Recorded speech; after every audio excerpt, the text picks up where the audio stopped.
Roi des rois. Nous n'allons pas rester assis. Gloire à Jésus. Les deux mains direction du trône de l'Éternel. Gloire à Jésus. Nous nous tenons debout. Et nous adorons le Seigneur. Nous adorons le Seigneur ce matin. Gloire à Jésus-Christ. Gloire à Jésus-Christ. Il est Seigneur.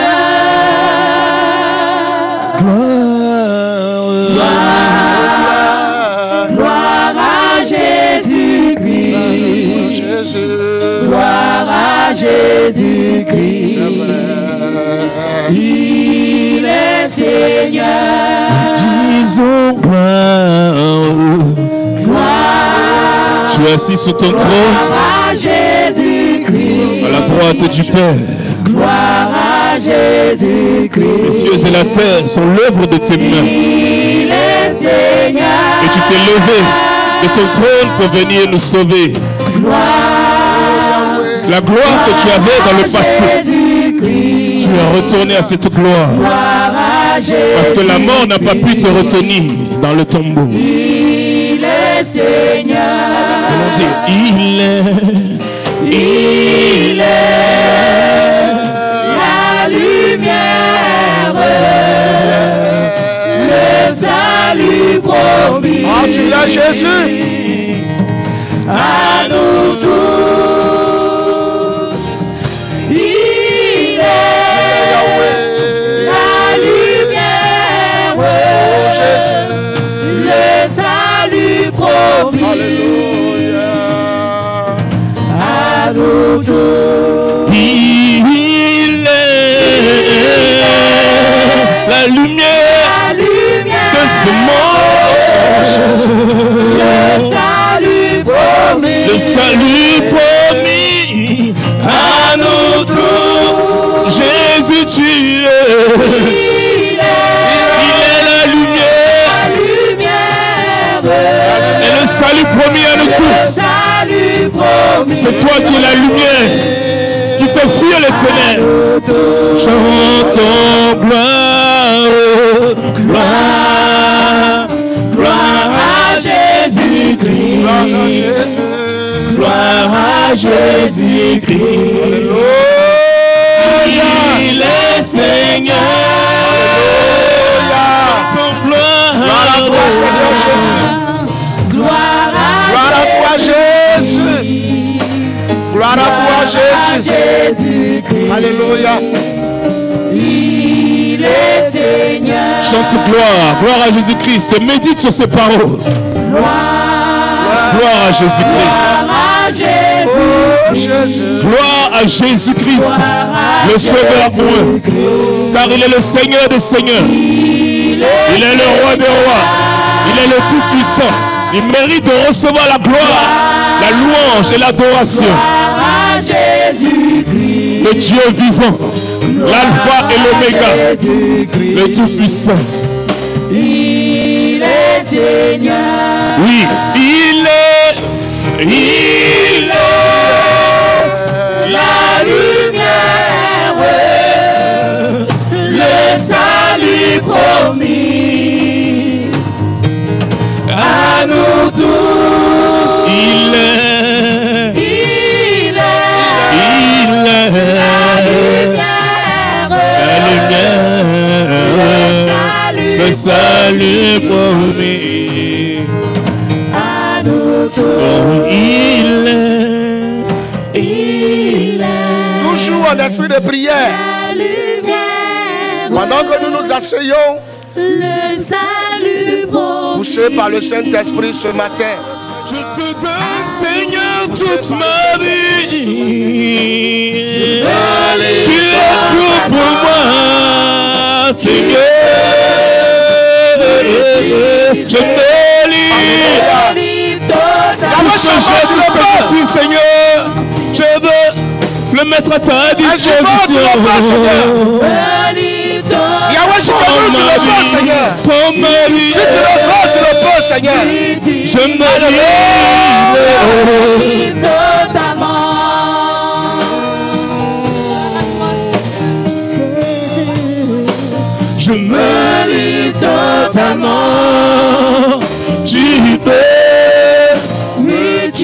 Me voici. Me voici devant toi. Ma vie est entre tes mains. Je veux voir, tes désirs se révéler en moi. Se révéler en moi. Seigneur, me voici. Me voici devant toi. Devant toi. Ma vie est entre tes mains. Ma vie est entre tes mains, Jésus. Entre tes mains. Je veux voir dans ma vie.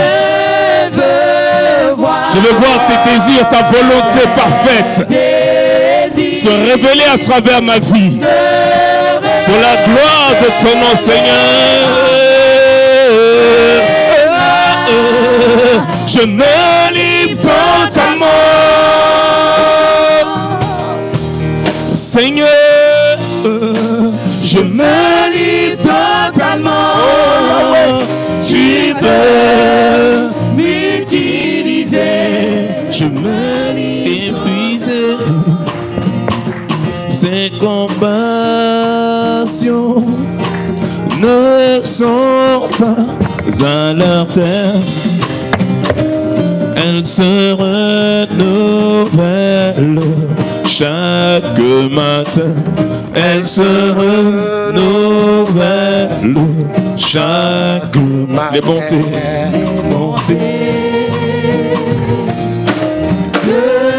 On peut le chanter ensemble. Parce que la bonté de l'Éternel se renouvelle chaque matin.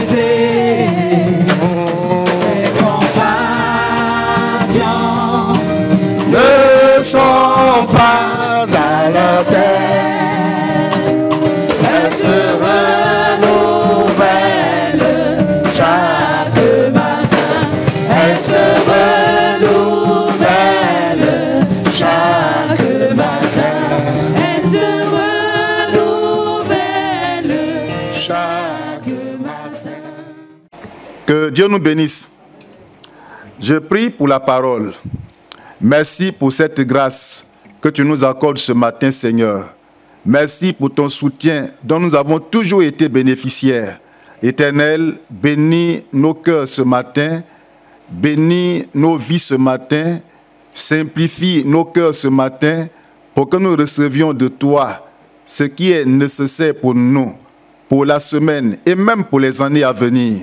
Seigneur, que cette semence soit plantée, soit mise dans le cœur de chacun et que chacun la reçoive avec douceur au nom de Jésus-Christ. Je ne suis qu'une faible plante. Je prie, Seigneur, et m'en remets entièrement à toi pour que ton nom soit glorifié comme tu as coutume de faire. Sois élevé, sois magnifié ce matin au nom de Jésus. Amen. Amen. Alléluia. Amen. Le thème de ce matin, c'est comment attirer la faveur de Dieu dans sa vie. Comment attirer la faveur de Dieu dans sa vie? Je prendrai quelques minutes sur la définition de la faveur divine parce que dans la définition, j'apporterai quelques commentaires pour nous permettre de mieux la comprendre. Parce que très souvent, nous aimons en parler. J'ai la faveur de Dieu. Mon frère, as-tu la faveur de Dieu? Ou alors l'Église est en train de traverser des moments très importants avec Dieu. Elle est dans les faveurs divines. Mais concrètement, qu'est-ce que la faveur de Dieu? Amen. Et après quoi, je livrerai 2 petits secrets pour attirer la faveur de Dieu dans notre vie. La faveur de Dieu, je dirais ce matin, est une disposition bienveillante de Dieu envers l'homme. Donc Dieu se dispose envers l'homme. La faveur de Dieu, c'est également une bénédiction que Dieu accorde à quelqu'un. Non à cause des œuvres de la personne, non à cause de ses mérites ou des privilèges, mais c'est par pure grâce qu'on l'obtient de la part de Dieu. La faveur de Dieu, c'est un acte de générosité, c'est un acte de bonté, quelque chose donné en signe d'amour ou en signe d'affection, je dirais même en signe de souvenir. La faveur de Dieu, est un programme du ciel qui vous fait ressortir là où vous êtes. Qui a dit quelque chose se passe dans votre vie. Vous étiez dans une condition un peu compliquée. Le péché, la malédiction, l'échec, les blocages, la haine, n'importe quoi peut être dans votre vie. Et à un moment donné, la grâce de Dieu se manifeste envers vous. Et le Seigneur vous enlève de cette position à une autre position qui est une position très agréable à ses yeux. Et les hommes vous verront certainement et diront, mais cet homme a changé, cette femme a changé, que s'est-il passé dans sa vie? C'est la faveur de Dieu. La faveur de Dieu, elle permet de répandre sur vous les bénédictions de Dieu. Il, c'est-à-dire Dieu, dévance le bénéficiaire pour lui préparer le terrain et sert d'échelle pour atteindre le sommet. Je sais que plusieurs fois, tu as manifesté ta reconnaissance envers Dieu parce que Dieu est intervenu dans ta vie. Il y a des choses que tu voulais faire, il y a eu des complications dedans, et puis un jour tu as prié, tu as dit, Seigneur, aide-moi, Seigneur, secours-moi, Seigneur, accompagne-moi là où je vais. Et tu y es allé, et à ton retour, tu as rendu un témoignage en disant à tes frères, à tes sœurs, mais je suis allé là où je devrais aller, mais le constat est qu'on dirait que Dieu avait tout programmé pour moi. Des gens m'ont été favorables. Les portes m'ont été ouvertes. J'ai rencontré celui que je voulais rencontrer. J'ai obtenu de lui ce que je voulais obtenir. Amen. Ça, c'est la faveur de Dieu. Quand la faveur de Dieu vous projette au sommet, personne ne peut vous faire descendre. C'est pourquoi la Bible nous dit que c'est Dieu qui élève quelqu'un. C'est Dieu qui élève l'homme. Et une fois que Dieu t'a élevé, qu'il t'a placé au sommet, personne ne peut te faire descendre. Parce que Dieu te maintiendra là où il t'a placé. Amen. Amen. Donc l'octroi de la faveur de Dieu vient de Dieu lui-même. C'est un programme qui peut transférer un homme de la prison au palais et même de la force des lions au palais. Je crois que nous sommes des lecteurs de la Bible. Nous avons lu plusieurs fois l'histoire de Daniel, l'histoire de Joseph, qui était dans des conditions difficiles, persécuté, rejeté, emprisonné, haï. Mais à un moment donné, la grâce de Dieu s'est manifestée envers eux. Par rapport à Joseph, il était en prison. Pourquoi? Parce que accusé à tort et à travers par la femme de Potiphar, son maître. Mais lorsque Dieu s'est levé, qu'est-ce qui s'est passé? La grâce de Dieu a été manifeste envers lui. Et le prisonnier est devenu, en moins de 24 heures, premier ministre de l'Égypte. Ça, c'est la faveur de Dieu. Daniel était dans la fosse aux lions. Les gens pensaient que les lions allaient le manger. Mais le lendemain, le roi va et il ouvre les portes de la prison. Il ouvre la porte du trou où Daniel était. Il se rend compte que l'homme de Dieu était bel et bien vivant. Pourquoi? Parce que Dieu s'est manifesté envers lui en le revêtant simplement de sa gloire. Et il a dit à Daniel, ton Dieu est le véritable. Il a même ordonné que toute sa nation adore le Dieu de Daniel, serve le Dieu de Daniel. Pourquoi? Parce que Daniel a bénéficié des faveurs de Dieu. Amen. La faveur de Dieu, elle a la capacité de doubler la gloire de Dieu sur quelqu'un. C'est ce qui arriva aussi à Élisée, serviteur de Dieu. Élisée était disciple d'Élie. Les deux marchaient ensemble, les deux travaillaient ensemble, les deux vivaient pratiquement ensemble. Mais lorsque Dieu a voulu enlever Élie, Élie en étant informé, il a aussi informé son disciple. Et lui a demandé, qu'est-ce que tu voudrais que je fasse pour toi avant de monter au ciel? Qu'est-ce que tu attends de moi concrètement? Élisée lui a dit, je ne veux ni or, je ne veux ni argent, je ne veux ni célébrité, mais ce que mon âme désire, c'est la double onction de l'Esprit qui est sur toi. Je veux être oint, je veux être galvanisé par la puissance de Dieu. Et il va lui dire, tu me demandes une chose qui est compliquée. Parce que moi-même là, je n'ai qu'une seule portion. Toi, tu en demandes deux, toi qui es mon disciple. Mais tu demandes une chose qui est compliquée. Mais elle te sera accordée si tu ne te laisses pas aller à la distraction. Seulement dispose-toi, marche dans mes pas et tu verras certainement la gloire de Dieu. Alléluia. Ils sont partis de Gilgal à Bethel, de Bethel à Jéricho, de Jéricho au Jourdain. Ils ont traversé le Jourdain et Élisée était accroché à Élie. Il le suivait, il marchait dans ses pas. Et à un moment donné, l'histoire nous dit que des chars de feu sont descendus du ciel. Et dans un tourbillon, mais malgré le feu, malgré le tourbillon, Élisée avait les yeux ouverts. Comprenez combien de fois il était attaché à son projet. Il voulait obtenir de la part de Dieu une onction particulière. La double onction qui reposait sur son maître. Il n'était pas distrait. Malgré la poussière qui entrait dans ses yeux, Élisée est resté disposé. Et la Bible nous dit que les chars sont venus et Élie a été enlevé par les anges de Dieu. Mais il laissa tomber son manteau après lui.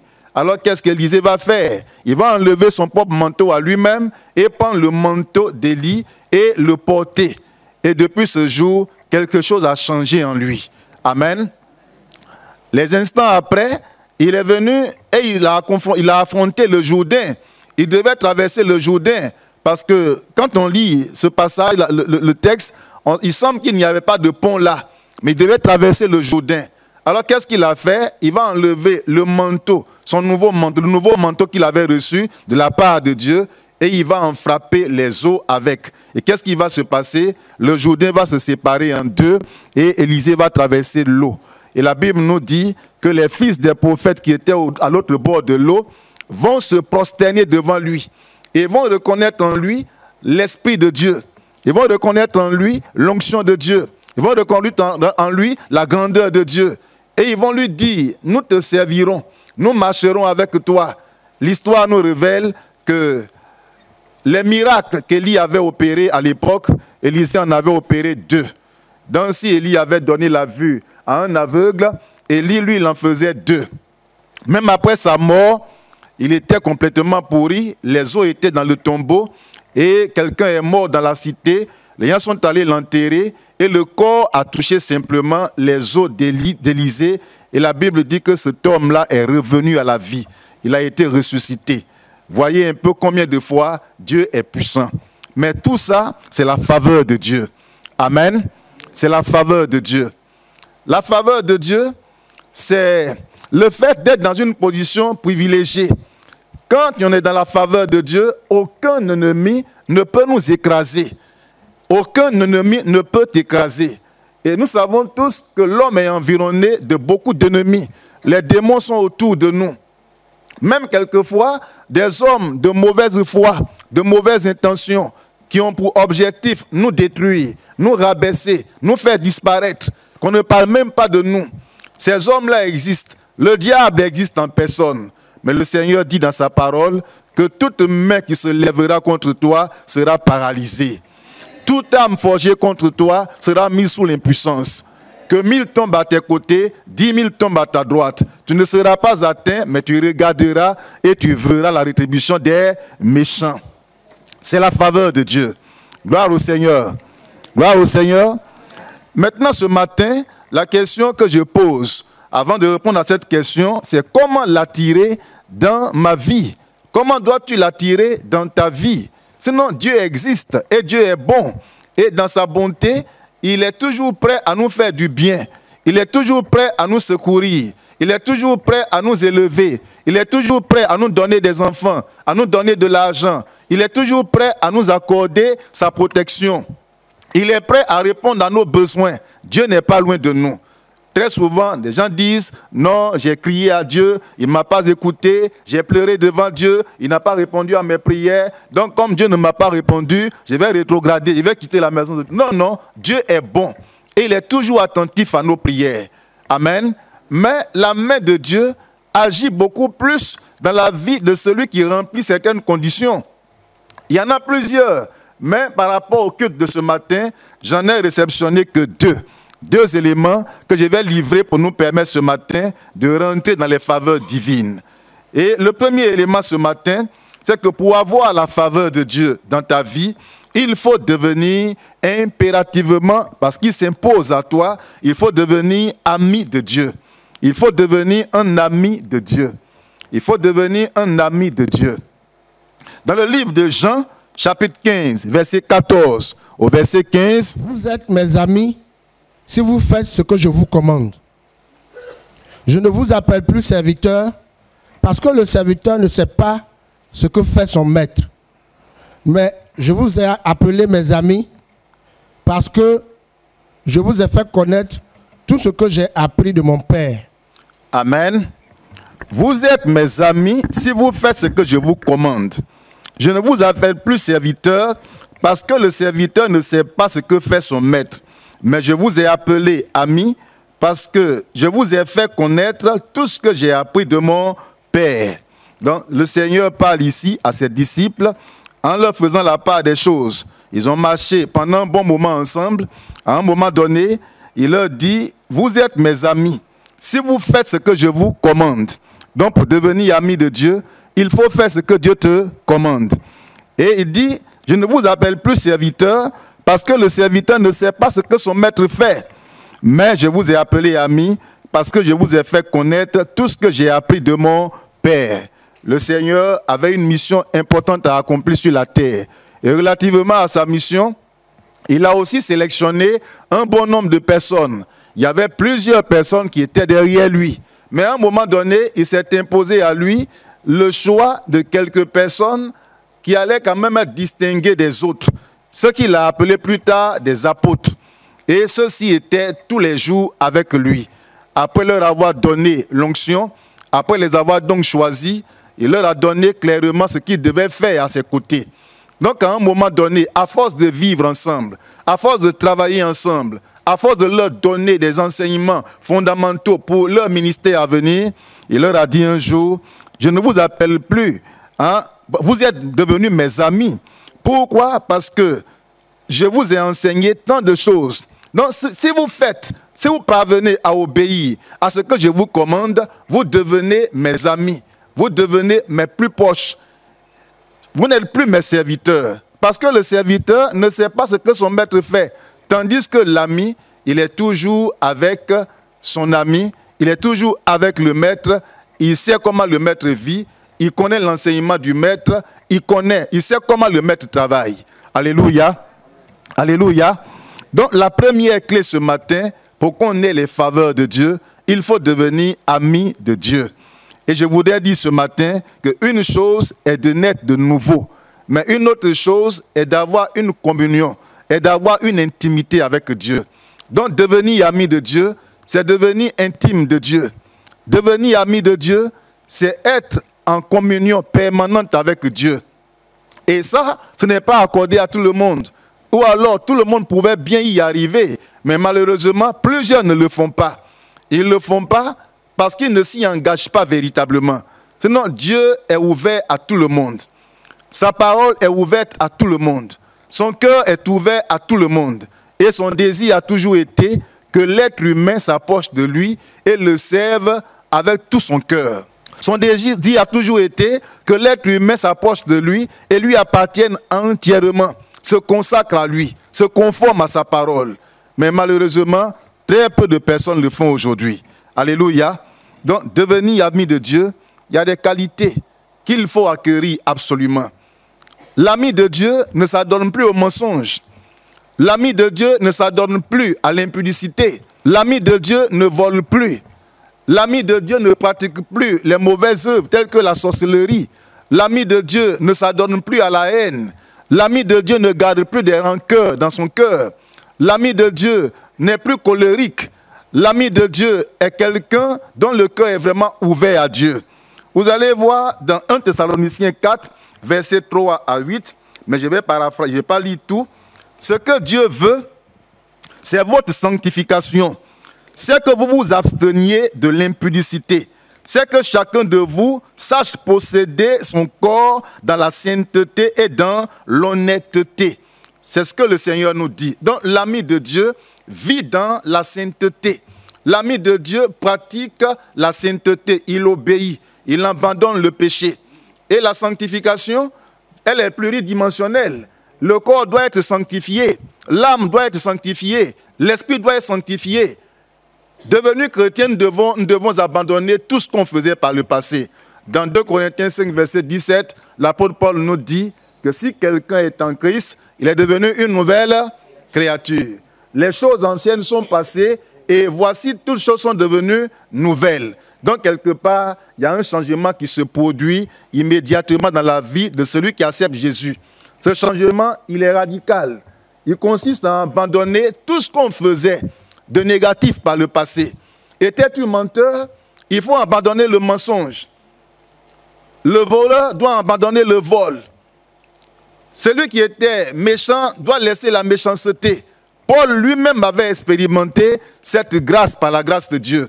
Il s'était entièrement donné au Seigneur. Il avait vraiment tout abandonné. Il a même osé dire, soyez mes imitateurs, comme moi-même je le suis de Christ. Dans Galates 2, verset 20, il a aussi révélé que j'ai été crucifié. Et si je vis, ce n'est plus moi-même qui vis, mais c'est Christ qui vit en moi. Donc l'ami de Dieu, c'est quelqu'un qui a vraiment mis fin à la mauvaise vie et qui désormais mène une vie chrétienne normale. Il a mis fin à la mauvaise pratique, c'est-à-dire au désordre, à la vie de débauche, et il s'est désormais consacré à Dieu.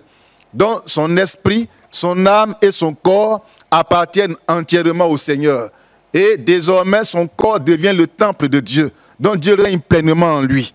Et vous allez voir dans l'histoire des hommes comme Daniel, Daniel 1, verset 8 à 9, il y est écrit que Daniel résolut de ne pas se souiller par les mets du roi et par le vin dont le roi buvait.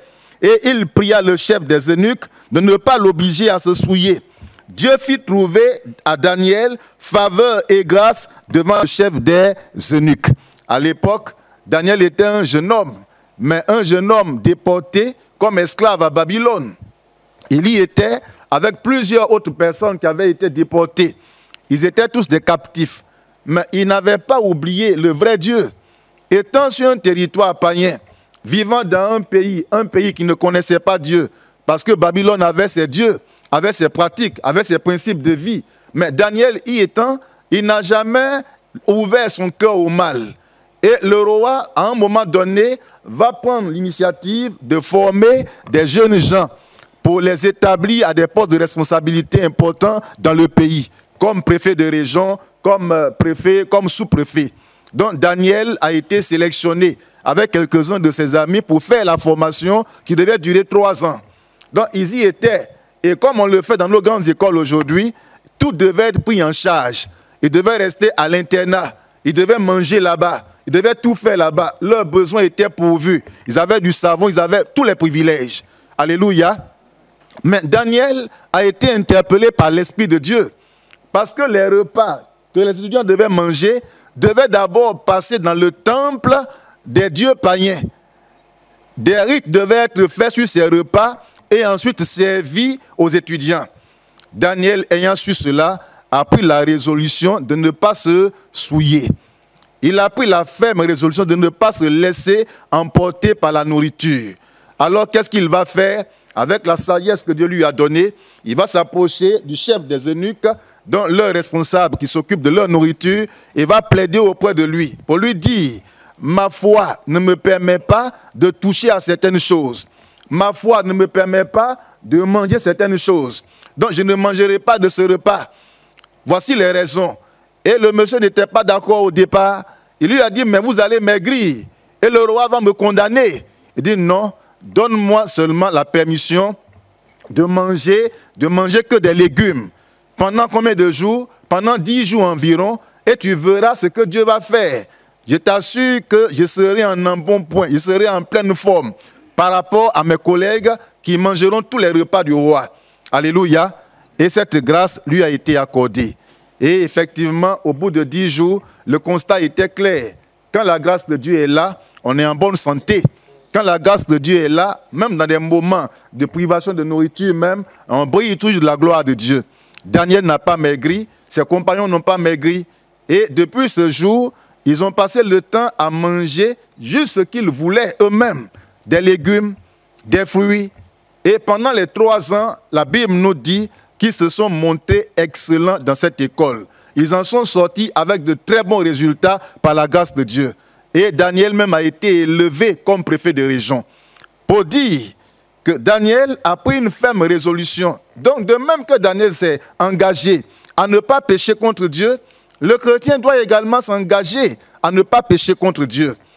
Quand on devient intime de Dieu, on fait tout pour se défaire de tout ce qui compromet. Quand on devient intime de Dieu, quand on devient ami de Dieu, on fait tout pour abandonner tout ce qui peut nous condamner et nous culpabiliser même plus tard. Daniel a pris la résolution de le faire. Et comprenez très bien, à l'époque de Daniel, il n'y avait pas de pasteur qui prêchait régulièrement à l'église comme nous le faisons aujourd'hui. Il n'y avait pas de cellule de prière. Il n'y avait pas un lieu de culte. Ils étaient des esclaves. Ils étaient esclaves. Imaginez un peu la condition de vie d'un esclave. Quelqu'un qui est déporté, qui est détaché de sa patrie. Imaginez un peu sa condition. Mais malgré tout cela, Daniel est resté fidèle à Dieu. Amen. Donc l'ami de Dieu abandonne le péché. L'ami de Dieu aime Dieu d'un cœur sincère. Je voudrais dire ce matin que le christianisme n'est pas une addition. C'est-à-dire ma vie passée, ma mauvaise vie passée, la haine passée, la colère, l'orgueil, la sorcellerie, la méchanceté, les adultères, les impudicités. Et puis je mets un plus devant, plus la vie chrétienne. Non, non.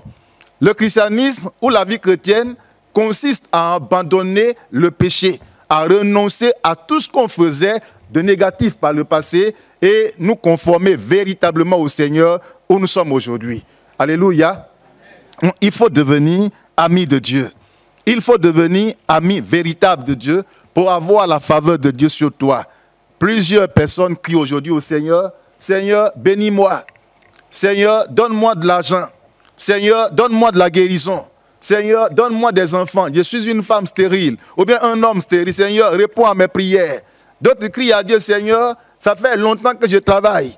10 ans d'activité dans cette entreprise, ou même 20 ans d'activité. On ne m'a jamais donné, on m'a jamais accordé une grâce. Jamais je n'ai été promu. Seigneur, interviens pour que cette année je sois élevé. » Quelquefois, même d'autres se fâchent contre Dieu. Comme une soeur qui est venue me voir un jour, qui m'a dit, « Pasteur, je sais que Dieu a manifesté quelques grâces envers moi, a transformé ma vie. » Deuxièmement, j'étais gravement malade à un moment donné. Il y avait des kystes dans mon ventre. Vous avez prié, tout a disparu. Ça, c'est la deuxième chose que Dieu a faite. Troisième chose que Dieu a faite, Dieu m'a donné du travail. J'enseigne l'histoire et la géographie. Ça, j'ai l'argent. Dieu m'a vraiment béni dans ce domaine. Mais Dieu, là, il y a un besoin fondamental auquel il n'a pas encore répondu. Il ne veut pas que je me marie. Donc, dis à Dieu que cette année-là, si Dieu n'a rien fait dans ma vie, je vais quitter l'église pour aller là où je veux. Il a dit, bon, il faut qu'on fasse aussi la revue de ta vie.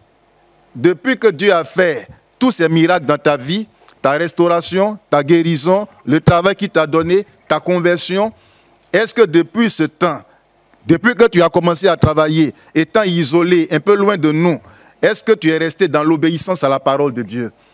Il s'est avéré qu'elle était fautive. Elle vivait dans certains liens. Donc plusieurs, quelquefois, désirent les grâces de Dieu. Ils veulent la bénédiction, ils veulent l'élévation. Mais leur vie qu'ils mènent, que personne ne sait, si ce n'est eux et puis Dieu même, alors la vie qu'ils mènent en cachette les empêche de rentrer en possession des divines grâces. Alléluia. Alors ce matin, si tu veux être béni richement, mon frère, il faut devenir ami de Dieu. Si tu veux être richement béni, il faut t'attacher à Dieu. Si tu veux être élevé, il faut t'attacher à Dieu. Si tu veux la victoire sur tes ennemis, il faut t'attacher à Dieu. La Bible nous dit que le diable rôde autour de nous. Comme quoi? Comme un lion qui est très en colère, un lion qui est rugissant. Et ce lion-là, il a pour objectif ta vie, ton âme, ton foyer, ton travail, ton éternité. Il rugit autour de toi et il cherche qui il va dévorer. Il est bien dit, il cherche qui il va dévorer. Il n'est pas chercher qui il va griffer, mais qui il va dévorer, qui il va attraper et puis le manger. Manger, broyer tous ses os. Donc, tes ennemis qui sont contre toi ne pourront s'éloigner de toi à condition que tu deviennes ami de Dieu. Amen. Alors Dieu se lèvera pour toi, il combattra pour toi, il les éloignera de toi et te mettra certainement en sécurité. Alléluia. Donc il faut devenir ami de Dieu. Alors ce matin, qui est prêt à devenir ami de Dieu? Il faut devenir ami de Dieu. Et c'est important pour toi. Et l'ami de Dieu s'accroche véritablement au Seigneur. La deuxième clé pour attirer la faveur de Dieu dans notre vie ce matin, c'est qu'il faut être une bénédiction pour les hommes de Dieu. Il faut être une bénédiction pour les serviteurs de Dieu. Tout à l'heure, le diacre a fait passer cette information. Elle est fondamentale pour le corps de Christ.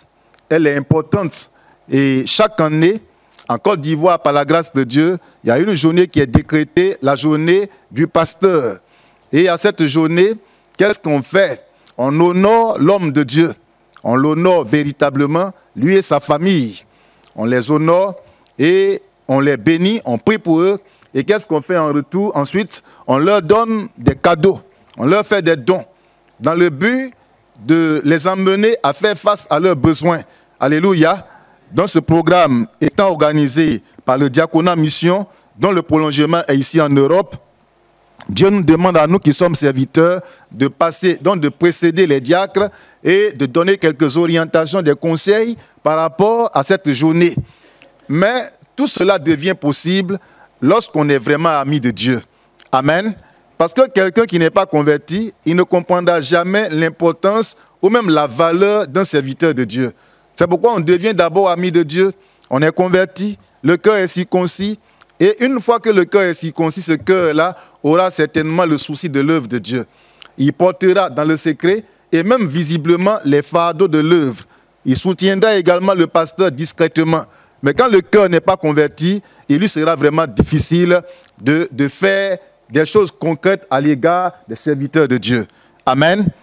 Donc ce matin, il faut devenir une bénédiction pour les hommes de Dieu. Il y a une histoire merveilleuse dans la Bible. Dans 1 Roi chapitre 17, verset 8 jusqu'au verset 16. Ce n'est pas la peine de lire. Il y est écrit: alors la parole de l'Éternel lui fut adressée en ces mots: lève-toi, va à Sarepta, qui appartient à Sidon, et demeure là. Voici, j'y ai ordonné à une femme veuve de te nourrir. Amen. Il est question de qui? D'Élie.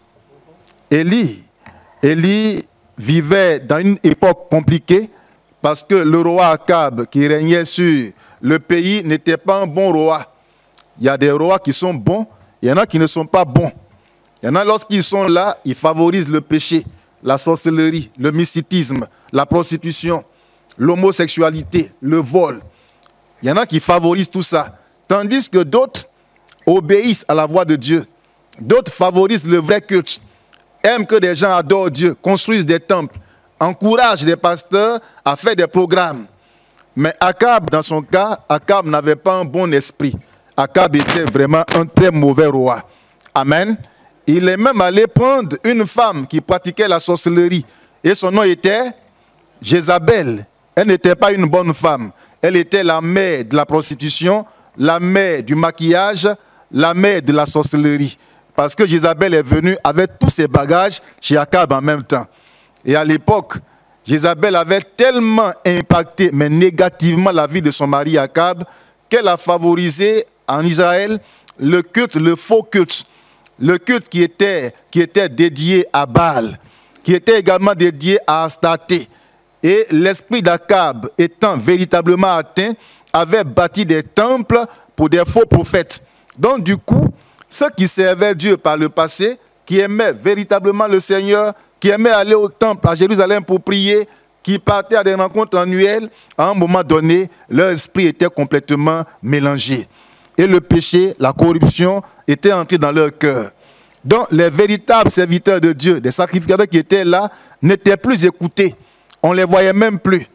Et vous savez, le monde est influencé, l'Église est influencée par son environnement.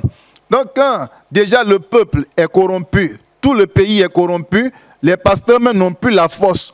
Leur message ne porte même plus. Personne ne veut les écouter. Élie était dans une condition pareille. Combien de fois l'homme de Dieu n'avait-il pas prêché à l'époque la vérité à Akab? Mais Akab l'a pris en haine. Et qu'est-ce qu'il voulait faire de lui? mettre fin à sa vie, détruire sa vie. Il ne l'écoutait pas. Et il voyait que l'homme de Dieu était contre ses intérêts. Et que c'est lui qui causait le malheur même sur la nation ou dans la nation. Alors qu'est-ce qui va se passer? Dieu étant fatigué du péché du peuple, alors Dieu va dire, il faut que j'agisse autrement. Il faut que j'emmène une punition sur le peuple. Il faut que je frappe un tant soit peu le peuple pour les emmener à prendre conscience. Donc, bien aimé, il arrive souvent que lorsque le peuple pêche contre Dieu, ne fait que avancer dans le mal et ne veut pas se repentir, Dieu agit autrement. Dieu agit quelquefois sévèrement. Dieu frappe quelquefois, pas pour détruire totalement le peuple, mais pour l'emmener simplement à prendre conscience et à retourner à lui. Alléluia. Alors Dieu va inspirer son serviteur Élie et Élie va prononcer une sécheresse de combien d'années? 3 ans et demi. 3 ans et demi. Il a dit au roi que la pluie va cesser, il n'y aura plus de rosée pendant 3 années et demi. Et l'on saura que l'Éternel Dieu que je sers est le véritable Dieu. Il a libéré la parole et il a disparu de la circulation. Mais comme il était serviteur de Dieu, il coûtait cher aux yeux de Dieu. Dieu aime ses serviteurs. Dieu les soutient dans ce qu'ils font. Dieu passe par leur canal pour donner des messages forts, pour édifier le peuple, pour construire la vie du peuple. Dieu passe par leur canal pour opérer des miracles, des guérisons, des restaurations. Dieu passe par leur canal pour réconcilier des cœurs avec Dieu, même entre les hommes eux-mêmes. Amen. Élie a prononcé la parole et Dieu lui a dit, pour préserver ta vie, je prendrai soin de toi. Lève-toi et va au torrent de Kérit. Là-bas, je serai avec toi. Il y a l'eau qui sort du torrent que tu boiras. Et je t'enverrai chaque jour des corbeaux qui vont t'apporter du pain à manger. Alléluia. C'est merveilleux. Un être humain, serviteur de Dieu, retiré quelque part dans une grotte, il y est, et puis il boit de l'eau, et puis chaque matin, les corbeaux viennent. Je ne sais pas s'il disait son nom, mais ce qui est sûr, il sentait leur présence, le corbeau bavarde beaucoup, il vient et il entend le cri de l'oiseau, et puis il sort, et l'oiseau laisse tomber du pain. D'où venait ce pain dans ce moment de désert, de sécheresse spirituelle, et même physique même? Ce pain venait du ciel. Dieu préparait certainement bons gâteaux, mais de bons gâteaux au ciel. Ce n'est pas avec quel genre d'huile, avec quel genre de sucre ou même de sel. Tout provenait du ciel.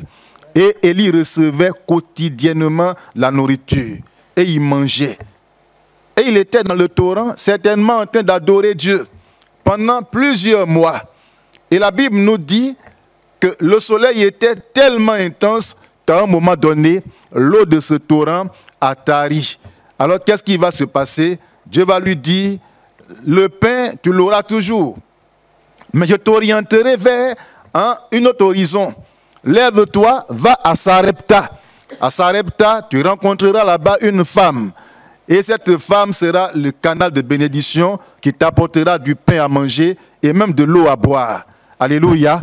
Élie, pour obéir à la parole de Dieu, s'est levé promptement et s'est rendu à Sarepta. Donc, selon la parole de l'Éternel, à l'entrée de Sarepta, Élie rencontre une femme qui cassait du bois, du fagot. Et il rencontre la femme et il dit, femme, certainement il a salué tout ça. Bon, donne-moi de l'eau à boire. Et la femme va, elle envoie de l'eau et Élie boit de l'eau. Et Élie lui dit, bon, fais-moi un gâteau, fais-moi cuire un gâteau, je vais le manger. Et la femme dit à Élie, mais gâteau que tu demandes là, c'est un peu compliqué. Parce qu'il ne reste qu'un peu de farine dans le pot, un peu d'huile dans la cruche. Je casse un peu de bois pour faire cuire le gâteau, le manger avec mon fils. Et mon fils et moi, nous mourrons ensuite. Pour dire qu'elle était dans une situation désespérée. Une situation, c'est-à-dire il n'y a pas de recours quelque part. Parce qu'à l'époque, l'histoire dit que la famine était telle qu'à un moment donné, des gens même là, des femmes accouchaient et puis elles mangeaient même leurs enfants. Il n'y avait rien dans le pays. Vous savez, quand il y a la sécheresse là, voyez un peu ce que ça fait. La terre se fendillait. Il n'y avait même pas de rosée tombant du ciel. Les animaux étaient morts. Donc ceux qui avaient des poulets, des bœufs, des lapins, ils avaient fini avec ça déjà. Ils avaient tout mangé. Il n'y avait plus de nourriture. Il restait un peu de farine dans le pot. un peu d'huile dans la cruche. Je vais faire cuire le gâteau et je vais le manger avec mon fils. Et puis ensuite, nous deux, on va s'asseoir, se regarder et mourir lentement. Parce qu'après ça, il n'y a pas d'autre recours, il n'y a pas un espoir quelconque, c'est fini. Et Élie va insister, va dire à la femme, fais-moi d'abord ce que je te demande. Et tu feras ensuite pour toi et pour ton fils. Amen. Donc voyez un peu, fais-moi d'abord ce que je te demande, fais-moi cuire le gâteau, donne-moi, je vais le manger. Et tu feras cuire également un gâteau, mais des gâteaux pour toi et ton fils. Voyez, c'est une parole prophétique. Amen. Elle a bien dit à l'homme de Dieu, il reste un peu de farine. Il reste un peu d'huile dans la cruche. Et il dit, bon, ce qui est là, il faut préparer pour moi, je vais manger d'abord. Et puis après ça, maintenant, tu vas faire pour toi et pour ton fils. Et sur la parole de l'homme de Dieu, la femme va se lever et elle va faire cuire le gâteau. Bon, il faut avoir une grande foi quand même, mais un gâteau comme ça, et puis ton fils est là, il a faim, et sur la parole de quelqu'un que tu ne connais même pas, voyez, c'était un peu compliqué. Elle prend le gâteau, elle le sert à l'homme de Dieu, et l'homme de Dieu mange, il boit de l'eau. Et il dit à la femme, bon, va faire pour toi maintenant. Effectivement, quand elle est allée, elle renverse le pot. Il s'est avéré qu'il y avait de la farine encore dans le pot. Il y avait l'huile dans la cruche. Elle a fait un gâteau pour elle. Elle en a fait aussi pour son fils. Elle en a même fait pour sa famille. C'est-à-dire, tout le monde avait faim. Donc finalement, cette femme, non seulement elle devient une source de bénédiction pour l'homme de Dieu, mais aussi pour sa famille. La famille venait là pour s'alimenter.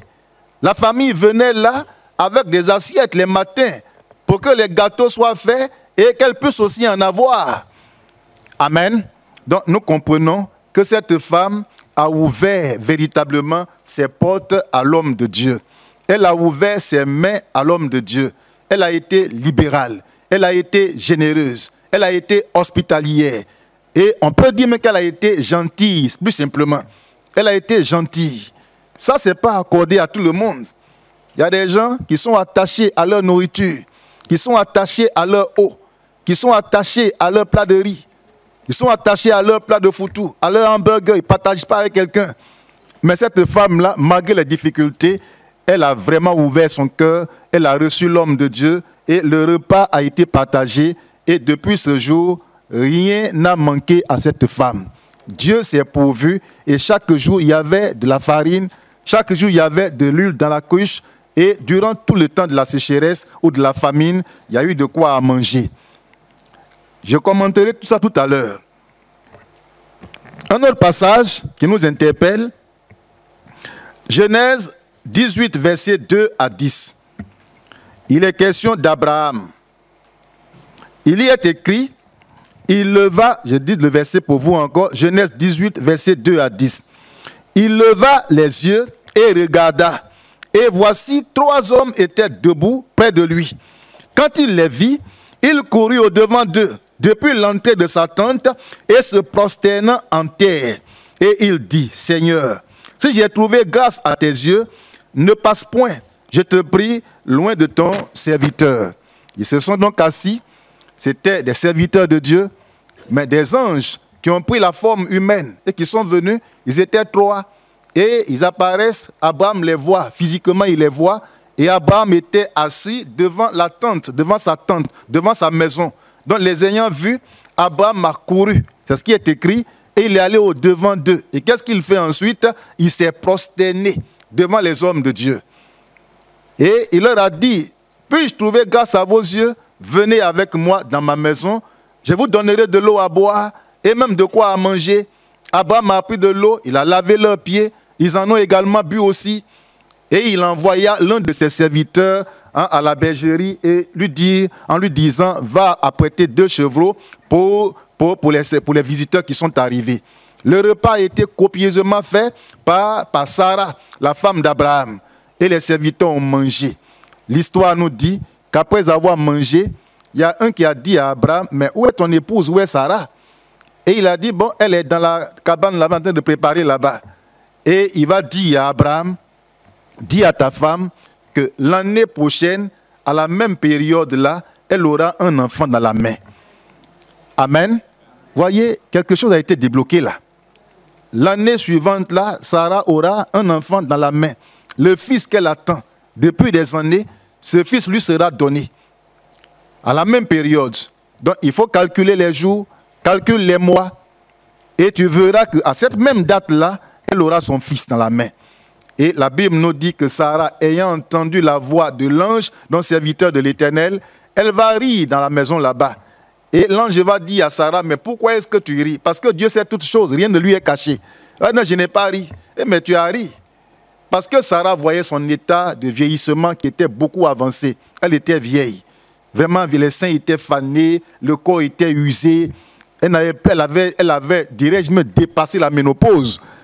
Voilà, c'était un peu compliqué pour elle. Humainement parlant, c'était inconcevable. Mais l'ange a insisté quand même. Et effectivement, l'année qui a suivi, le miracle s'est opéré et Sarah a pu avoir son fils, le fils de la promesse. Et comment il s'est nommé ce fils-là? Hein? Non, ce n'est pas Ismaël, c'est Isaac. Voilà, lisez la Bible, hein? Voilà, c'est Isaac. Donc c'est Isaac. Isaac a été donné. Mais c'est suite à un événement, la libéralité d'Abraham, l'hospitalité d'Abraham, l'accueil des hommes de Dieu. Il se prosterna devant eux. Il lava leurs pieds. Il leur donna à manger. Et il y a eu un changement par rapport à sa condition de vie. Une promesse qui avait été faite depuis derrière plus de 70 ans. Cette promesse-là a eu son accomplissement ce jour-là. Il y a eu un changement par la grâce de Dieu. Amen. Amen. Dans 2 Rois 4, versets 8 à 16, il y est écrit: un jour, Élisée passait à Sunem. Il y avait là à Sunem une femme de distinction qui le pressa d'accepter à manger. Et toutes les fois qu'il passait, il se rendait chez elle pour manger. Elle dit à son mari: voici, je sais que cet homme qui passe toujours chez nous est un saint homme de Dieu. Et la suite de l'histoire dit que la femme va faire la proposition à son mari: ne serait-il pas mieux qu'on aménage une chambre haute, qu'on y mette un lit, une table, une chaise, de l'eau à boire pour l'homme de Dieu, pour que lorsqu'il va être de passage, il s'y repose. Alléluia. Donc la femme, il est dit d'elle qu'elle était une femme de distinction. Pourquoi Dieu dit qu'elle était une femme de distinction? Certainement à cause de son caractère. Un caractère doux, un caractère de bonne femme, femme vertueuse, un caractère d'une femme qui accueille, une femme qui comprend, qui analyse, qui examine les choses. C'était une telle femme. Et elle dit à son mari: mais cet homme qui passe toujours ici, là, ce n'est pas n'importe qui. C'est un saint homme de Dieu. Donc par le discernement, elle a su qu'Élisée était un saint homme de Dieu. Bien-aimés, les véritables serviteurs de Dieu se reconnaissent. Amen. Ce n'est pas par leur habillement. Ce n'est même pas par leur prédication. Mais par leur vie, on les reconnaît. Par leur témoignage de vie, on les reconnaît. Cette femme a compris que cet homme était un saint homme de Dieu. Je le dis parce qu'il y a tellement de serviteurs de Dieu aujourd'hui. Tellement de pasteurs. En Côte d'Ivoire, on dit bonbon pasteur. Il en existe. Des bishops, des archibishops, des très très révérends. Il en existe partout aujourd'hui. Gloire au Seigneur. Donc les vrais hommes de Dieu se reconnaissent par leur caractère, par la vie qu'ils transmettent également à leur entourage. Donc la femme a discerné véritablement que cet homme était un saint homme de Dieu. Alors qu'est-ce qu'il faut faire à l'égard d'un saint homme de Dieu qui passait simplement là et qui ne disait rien, mais elle lui donnait simplement à manger? Qu'est-ce qu'il faut faire? Elle va prendre la résolution qu'elle va proposer à son mari. Bon, aménageons une chambre pour le saint homme de Dieu. Mettons-y un lit, mettons-y une table, une chaise, pour que l'homme de Dieu puisse se reposer là lors de ses passages. Alléluia. Son mari aussi est un homme humble, il a compris la volonté de Dieu par sa femme. Et le travail a été fait, l'aménagement de la chambre a été fait. Et lorsqu'Élisée venait, il se retirait là pour se recueillir, prier et même se reposer. Amen. Et puis un jour, Élisée va dire à son disciple Géasi: Géasi, depuis que nous venons, toi et moi ici, quel constat as-tu fait au niveau de ce couple? N'ont-ils pas un besoin préoccupant? Géasi est là, il cherche, il ne trouve pas. Et il dit à Élisée, son maître, bon, appelons-la elle-même et posons-lui la question. Certainement, elle nous dira son besoin. Alors, ils vont appeler la femme et lui poser la question, quel est ton besoin? Qu'est-ce que tu veux? Étant une femme de distinction, comme la Bible dit, caractérisée par l'humilité, elle n'a pas dit un besoin quelconque. Amen. Elle a dit à Élisée, je suis parmi mon peuple, pour dire, je suis une fille du pays, ma famille est autour de moi, je suis connue, des gens sont autour de moi, on m'aime bien, donc quel souci puis-je avoir si déjà des gens sont autour de moi, hein, on m'aide par-ci, par-là, je suis connue par tout le monde, quel problème ai-je? Et elle s'en est allée. Et Élisée va dire à Géasi de la rappeler encore. Elle est revenue et lui a dit, tu n'as pas d'enfant. Tu n'as pas d'enfant, c'est le constat que nous avons fait, mais bientôt, tu vas allaiter un enfant. Un changement va se faire dans ta maison. Et effectivement, l'année qui a suivi, le miracle aussi s'est opéré et cette femme-là a pu enfanter un fils. Alléluia. Alléluia. Voyez un peu le cheminement. Les actions posées par certaines personnes, hommes et femmes, Abraham, la femme de Sarepta, la veuve de Sarepta, et la femme de Sunem, leur disposition favorable à Dieu, leur libéralité, leur hospitalité, leur engagement à soutenir, à aider les hommes de Dieu et les conséquences logiques de leur engagement à faire toutes ces choses. Est-ce qu'ils ont été maudits? Est-ce que Dieu les a-t-il frappés? Est-ce que Dieu les a-t-il humiliés? Non. Mais au contraire, ils ont attiré, chacun pour sa part, la faveur de Dieu sur leur vie. Ils ont attiré sur leur vie la grâce de Dieu. Ils ont attiré sur leur vie de grandes bénédictions. Bien-aimés, et la main de Dieu voudrait que ce matin, tu le fasses à l'égard des serviteurs de Dieu. Dans le livre de Proverbes, chapitre 11, verset 27, il est dit que celui qui recherche le bien s'attire de la faveur. Mais celui qui poursuit le mal en est atteint. S'attire de la faveur. Alors qu'est-ce que je dois faire? Je dois rechercher le bien. Je dois chercher à faire ce qui est bien, ce qui est bon devant Dieu. Et en le faisant, je m'attire les faveurs de Dieu, je m'attire les grâces de Dieu, je m'attire les bénédictions de Dieu. Depuis que je sais le Seigneur, avec quelques petites expériences que j'ai eues avec le Seigneur, le petit constat que j'ai fait, c'est que nos chrétiens aujourd'hui sont devenus beaucoup orthodoxiques ou même orthopratiques. L'orthodoxie, c'est quoi? C'est le caractère de ce qui est conforme à la doctrine d'une religion. On a des doctrines, œuvre et mission là. Nous marchons selon les doctrines fondamentales de la Bible. La sanctification est prêchée, n'est-ce pas? On fait le vrai baptême, le baptême par immersion, n'est-ce pas? C'est intéressant tout ça.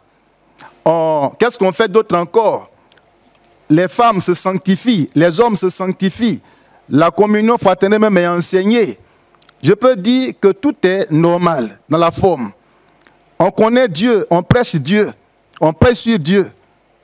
On reconnaît qu'il y a un seul Dieu, il est le véritable, qui a envoyé son fils Jésus. Pourquoi? Parce que Dieu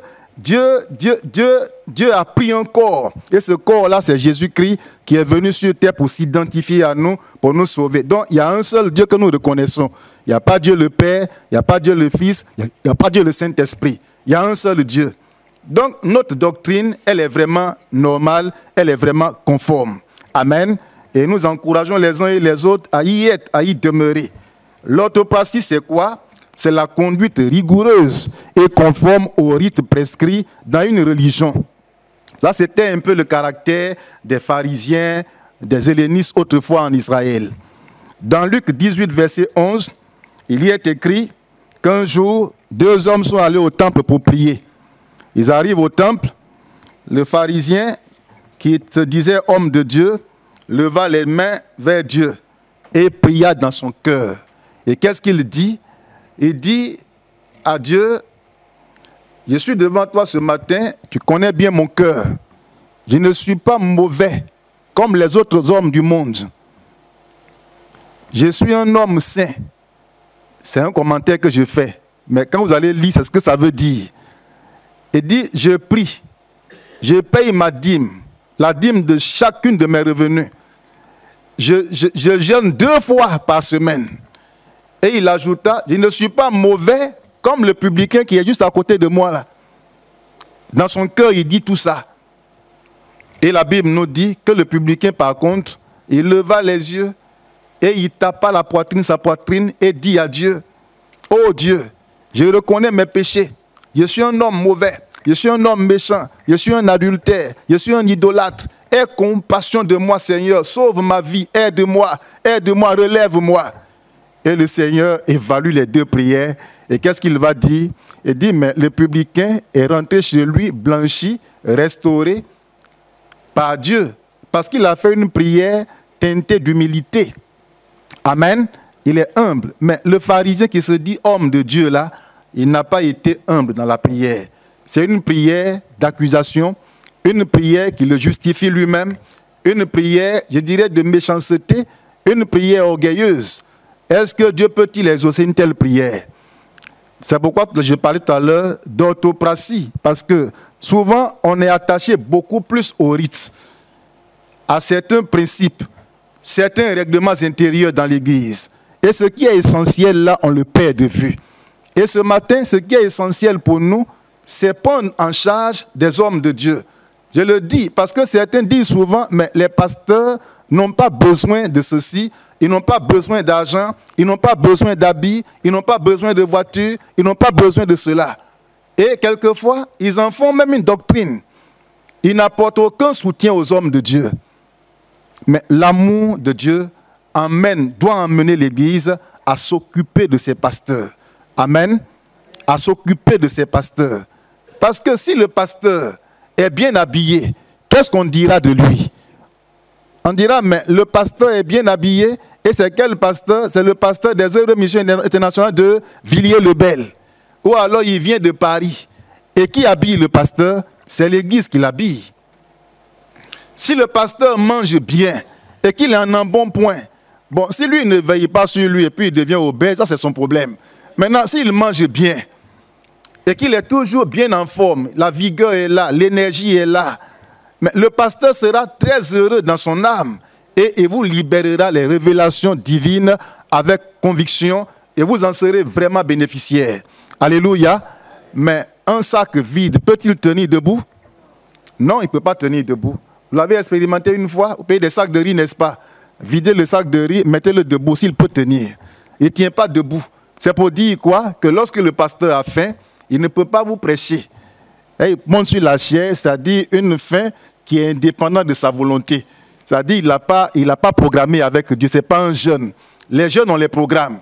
On dit, Seigneur, je veux jeûner 10 jours, je veux jeûner 1 mois. Là, c'est programmé avec Dieu. L'homme de Dieu se retire et les nuits il prie, la journée il prie, mais il n'a pas programmé de jeûne. Mais il n'a pas mangé pendant 10 jours parce qu'il n'y a rien à manger, purement et simplement. Il n'y a rien. Il n'y a pas de riz, il n'y a rien. Et il vient, les chrétiens, eux, ils grossissent, sont bien en forme, dans de bons costumes, ils viennent même avec les goûters de leurs enfants à l'église, et le pasteur est là. Vous allez voir qu'il va, pendant qu'il est en train de prêcher, il peut même s'écouler devant vous sur la chair. Et on dira, mais est-ce que ce n'est pas Dieu qui l'a frappé quelque part? N'a-t-il pas fait quelque chose de bizarre devant Dieu? Donc, il revient à l'église, se plaint de prendre soin des hommes de Dieu. Amen. Donc, c'est pour vous exhorter véritablement ce matin à vous occuper de vos pasteurs, à prendre soin de vos pasteurs. Et comment est-ce qu'on peut le faire concrètement? Premièrement, c'est la prière. Les pasteurs ont besoin de prière.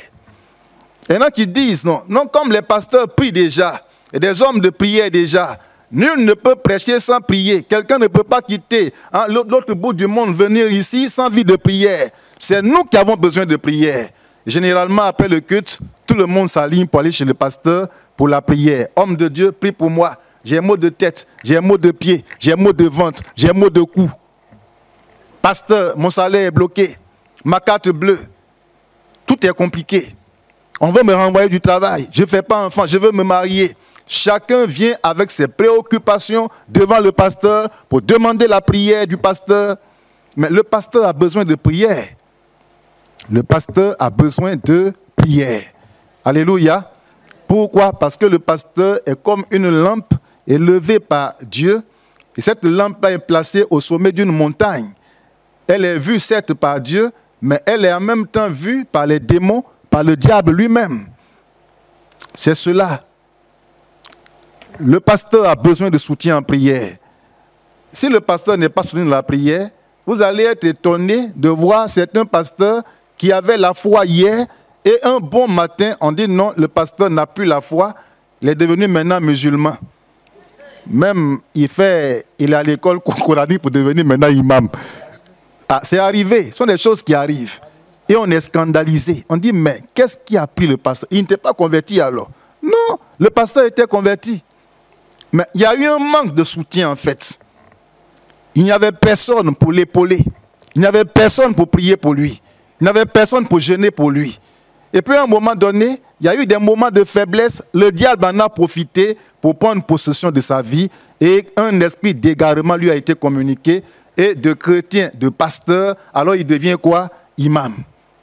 Ça arrive. Gloire au Seigneur. Je chassais un démon un jour. C'était une puissance très puissante. Parce que la personne est terrassée. C'était dans mon salon. J'étais avec 2 démonologues. Le démon prend la femme là du sol et la met à un certain niveau du sol. Allongé comme un corps, vraiment mort, un corps sans vie. Et on dit, descend au nom de Jésus. Le démon descend. Avec beaucoup de bruit qu'il faisait. Il dit, mais quel est ton nom? Il dit, il ne dit pas son nom. On a combattu pendant 2 heures de temps. Il ne voulait pas sortir. Et plus tard, il révèle qu'il est le dragon. Après, un autre se révèle, il est le diable lui-même en personne. Après, d'autres disent, non, nous sommes des Jézabel, nous sommes dans ce corps. Plusieurs démons. Et 120 démons finalement ont été révélés dans ce petit corps-là.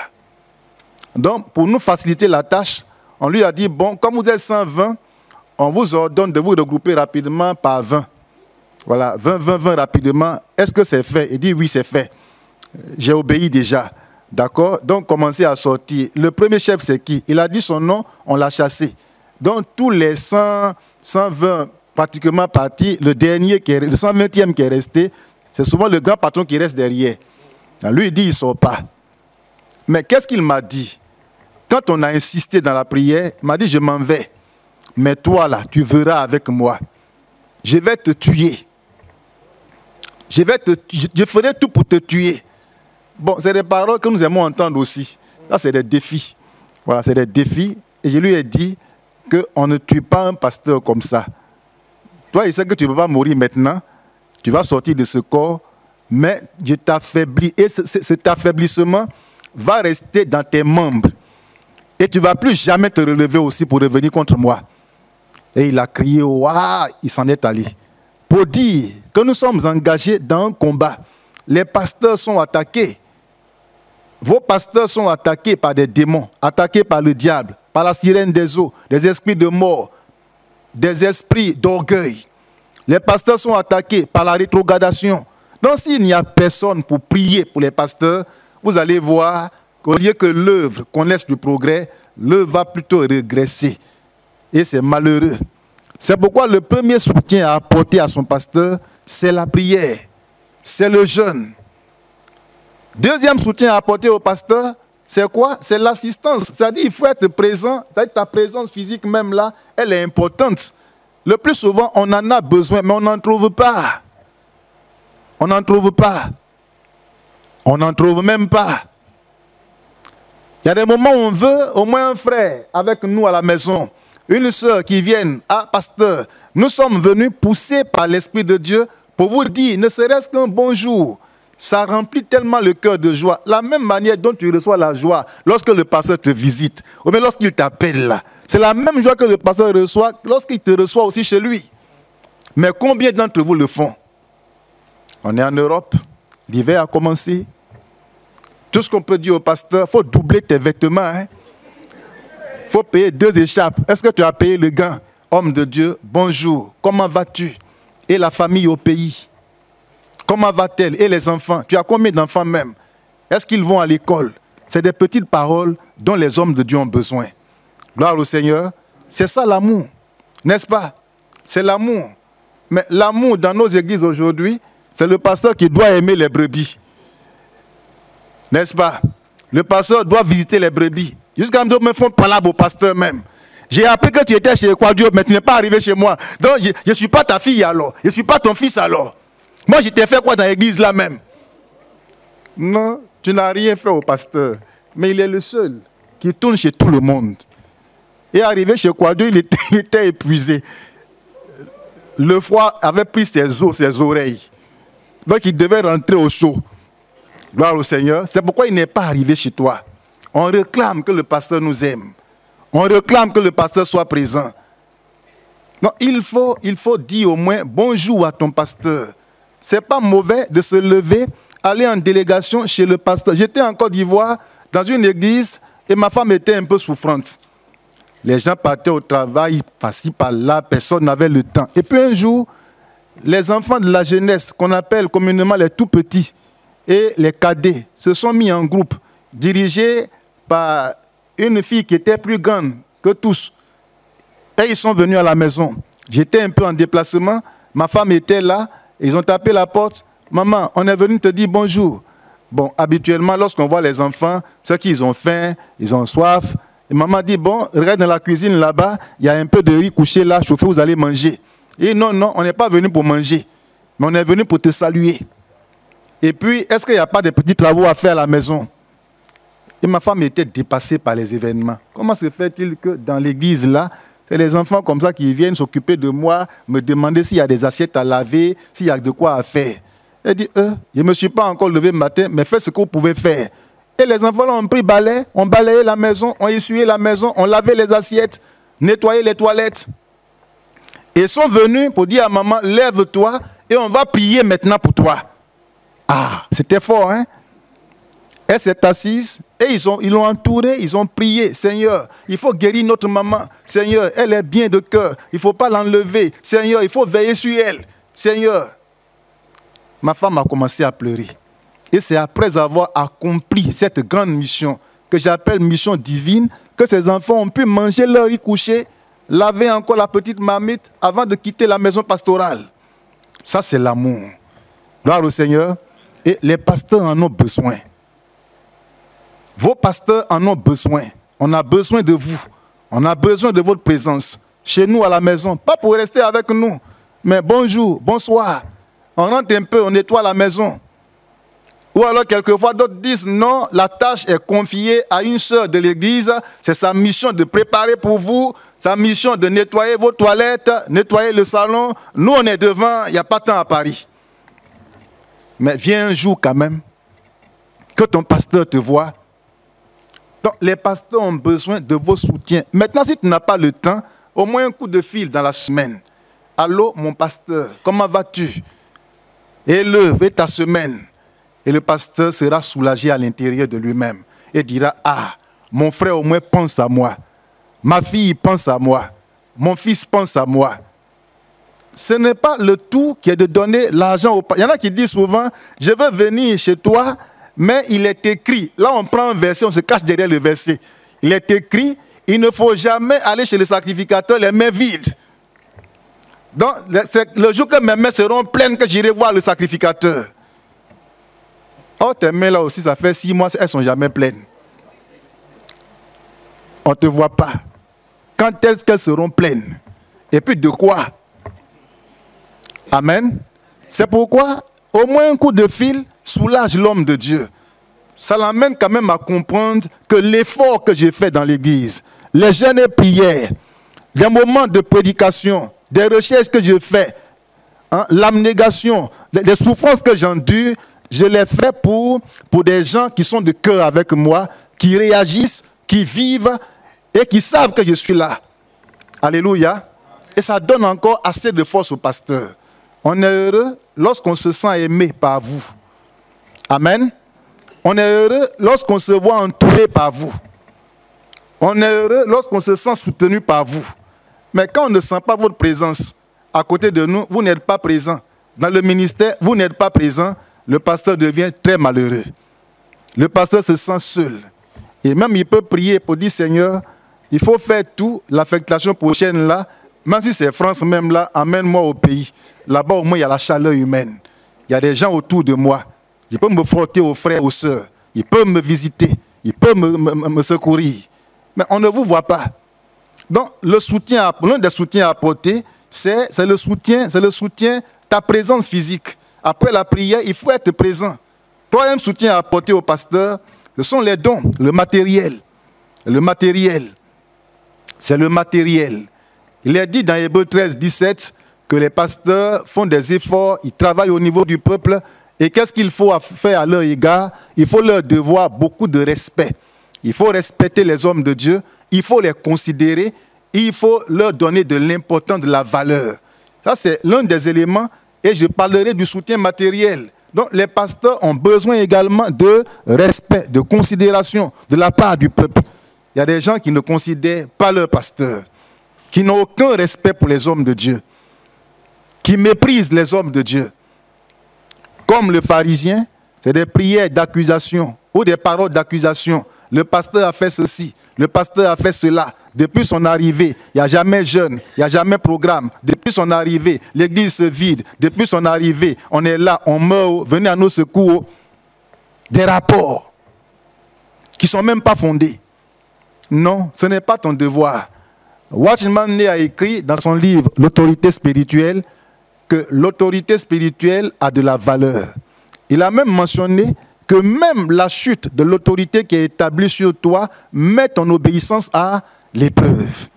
Ça veut dire quoi? Même si ton pasteur est mauvais même là, pasteur c'est pasteur. Hein? Amen. Pasteur c'est pasteur. Ça, comprenons comme ça. Je parle comme un bon Africain. Pasteur c'est pasteur. Donc, il n'y a pas un petit pasteur. Il n'y a pas un pasteur à sous-estimer, à minimiser, à mépriser, peut-être pour des problèmes caractériels. Donc, sa chute même, le désordre quelquefois, ou certaines faiblesses, met ton obéissance à l'épreuve. Et Watchman Nee a mentionné le cas de David, avec Saül, le roi. Saül avait péché. Est-ce que Dieu était avec Saül? Dieu n'était plus avec Saül. Dieu l'avait abandonné et il cherchait à tuer David. Mais David s'est vu devant Saül, dans une grotte. Il pouvait tuer Saül là. Mais il ne l'a pas tué. Il a simplement coupé le bout de son habit que plus tard il lui a présenté. Pour dire, mais Dieu t'avait livré. Tu étais à ma portée. Je pouvais te tuer. Mais je n'ai osé mettre la main sur toi parce que tu es loin du roi. Amen. Le respect de l'autorité. D'autres peuvent insulter facilement le pasteur. D'autres peuvent le mépriser facilement. Non, ayons de la considération pour des hommes de Dieu. Et puis, pour finir, apporter des soutiens aux hommes de Dieu. Lorsque le pasteur est bien habillé, l'église est honorée. Amen. L'église est honorée. Admettons que je vienne devant vous ce matin avec un vieux costume délavé. Une chaussure, il y a un gros trou en bas. C'est moi ce qui vais le savoir. Des chaussettes trouées. Un sous-corps déchiré. Une vieille chemise que je porte. Bon, peut-être vous, ça ne va rien vous dire. Mais des personnes qui viennent pour la première fois, qui sont habituées à rencontrer des grands hommes de Dieu sur des plateformes très importantes, qu'est-ce qu'ils vont dire? Ils vont dire, mais pourquoi le pasteur là est bizarre comme ça? Il prêche bien, mais son accoutrement est bizarre. La couture même là, c'est bizarre. Tout est sale sur lui. La chaussure est bizarre. L'habit, le pantalon est déchiré. Est-ce que lui là même, c'est un vrai pasteur même? Ils vont douter de votre pasteur. Mais qui doit habiller le pasteur? C'est l'église qui habille le pasteur. C'est l'église qui doit habiller le pasteur. Qui doit donner à manger au pasteur? L'église donne à manger au pasteur. Ne vous fiez pas à l'assistance que l'homme de Dieu reçoit. Je la considère comme une assistance qui n'est même pas un salaire. Ça ne vaut même pas le SMIC d'ici. Mais si nous voulons considérer cela, pour ne pas apporter des soutiens matériels, financiers au pasteur, vous faites du mal à vos serviteurs. Gloire au Seigneur. J'ai géré des églises. J'étais dans une église. Et un jour, un frère de l'église m'a approché et m'a dit, bon, tout le temps que tu feras ici, si c'est même 10 ans, je m'occupe du petit déjeuner. Je prends ça en charge moi seul. Et quand la fin du mois arrive, il fait les achats et puis il dépose à la maison. Et il remet à mon épouse tout ce qu'elle doit prendre pour payer le pain. J'étais dans l'une des grandes églises à Abidjan, au Banco 2, et un dimanche en queue d'ensemble, après la prédication, un frère est venu me trouver au bureau. Il m'a dit, mais à t'écouter, à entendre la prédication, je suis en train de voir ce que tu pouvais devenir si tu n'étais pas pasteur. Tu n'es pas n'importe qui. Ce qui sort de toi, c'est profond. Ça me fait du bien, ça me guérit, ça me restaure, ça me console, ça me donne la force. Même, il y a un changement que Dieu a produit dans ma vie par tes prédications. Pasteur, qu'est-ce que je peux faire pour toi? Il a dit rien. Parce que par humilité, quand même, il y a des besoins, on dit il n'y a rien quand même. Mais il faut chercher maintenant. Il faut insister un peu, le pasteur te dira ce dont il a besoin. Il a insisté, il dit non, il a dit qu'il n'y a rien. Il a insisté, je lui ai dit, bon, dans ce cas-là, comme tu insistes, qu'est-ce que Dieu te met à cœur toi-même? Il m'a dit, bon, chaque mois, je t'enverrai une somme de 50 000 francs CFA. Ça, c'est moi qui prends l'engagement de le faire. Et puis, il y a un riz que je mange à la maison, c'est moi seul qui le mange. Tout le monde ne mange pas ce riz-là. Donc, je prends l'engagement de te payer au moins le sac de ce riz pour t'envoyer. Ça, pasteur, le riz est très bon. Bien aimé, même je n'ai pas mangé ce riz-là encore à Paris depuis mon arrivée. C'est un très bon riz. Un goût spécial. Un parfum spécial. Et chaque mois, le riz est dans un carton bien emballé et il y a des sachets, des petits sachets à l'intérieur. Très, très bon. J'aime même le manger sans sauce. Et c'est ce frère-là qui me livrait le carton du riz chaque mois avec une somme de 50 000 francs à l'appui. Gloire au Seigneur. Ça, c'est un engagement qu'il a pris. Pourquoi? Pour attirer la faveur de Dieu dans sa vie. Amen. Donc, prendre soin d'un homme de Dieu, c'est s'attirer de la faveur de Dieu. Je dirais ce matin, si tu payes un costume que tu donnes à ton pasteur, et puis étant dans ce costume, il prêche la parole de Dieu, je suis sûr qu'avant de quitter la maison ce matin et de venir, il se regardera au miroir et il dira, ah, Seigneur, que ce frère soit béni. Grâce à lui, je suis bien habillé. Je pourrais proclamer l'évangile étant dans ce costume. Et l'heureux, c'est toi. Le plus heureux, c'est toi. Pourquoi? Parce que c'est toi qui as posé l'action à l'égard de ton pasteur pour qu'il soit bien vêtu ce jour-là. Gloire au Seigneur. Il revient à l'église de prendre soin des hommes de Dieu. Les nourrir, les habiller, leur donner à manger, leur donner de l'argent. C'est important. On a besoin d'argent. On a besoin de moyens financiers sur nous. Parce qu'il savait que le pasteur a des besoins familiaux. Et même quelquefois, même là, le pasteur est le centre de tout. C'est vrai, les diacres sont là, mais les cas sociaux convergent d'abord vers le pasteur. Et si les cas sociaux viennent et que le pasteur n'a rien à donner à qui que ce soit, pendant que les diacres sont au travail, DCF est au travail, qu'est-ce que le pasteur fait dans l'immédiat? Il lui faut l'argent pour régler certains cas et informer plus tard les diacres. Donc, les pasteurs ont besoin également de moyens financiers dans le but toujours de soutenir l'Église. Parce que tout ce que le pasteur a, c'est pour l'Église en réalité. Amen. Amen. Alors, ce matin, le désir de Dieu est que chacun de nous remplisse ces deux conditions qui sont fondamentales pour nous permettre à vous et à moi d'attirer sur nous les faveurs de Dieu que j'ai pris le temps de définir longuement par la grâce de Dieu. Veux-tu la victoire? Veux-tu un foyer paisible? Veux-tu une vie prospère sur le plan professionnel? Veux-tu la stabilité spirituelle? Veux-tu des enfants? Veux-tu la guérison dans ton corps? Veux-tu avoir de grands moyens pour faire avancer ton travail, même l'œuvre de Dieu? Il y a deux conditions à remplir. La première ce matin, c'était devenir ami de Dieu. La deuxième, c'est il faut être une bénédiction pour les hommes de Dieu, à l'image de la veuve de Sarepta, la femme de distinction de Sunem, du patriarche Abraham et de tant d'autres serviteurs de Dieu qui servent Dieu avec un grand engagement. Que la grâce de Dieu repose sur nous. Amen.